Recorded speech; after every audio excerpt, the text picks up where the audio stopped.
to prevent wires from coming off the connector or board, fix the newly soldered cable with a knot or tie, which will hold it in its place. Factory-produced devices like power supply units, video cards, motherboards, etc. are often soldered with high-temperature, lead-free solder. Such boards will have a designation, the crossed-out letters PB, plumbum. To succeed in desoldering parts from them, mix your solder with the original solder on the board. This will improve thermal contact, and the part will come off easily.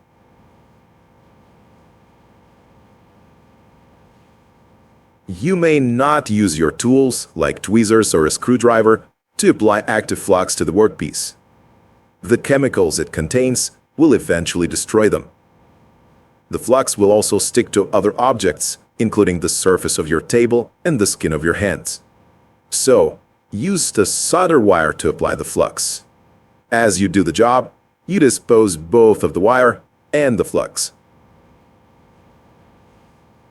When using a desoldering pump, wiggle the component leads from side to side with tweezers or fine pliers. At some point, you'll feel that the pin is free from the joint. Once all of them are, you can easily remove the component from the board. This technique significantly speeds up the desoldering process.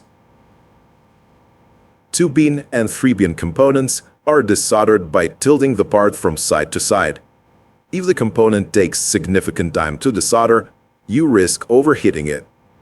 So take a pause, let it cool down, and then go on. Remember, your goal is to salvage the component, not to destroy it. ICs in a deep package can be desoldered with a dull needle.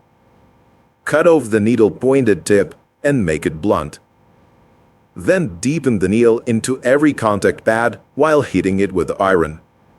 As you free all the pins of the chip from solder, you can safely remove it from the PCB.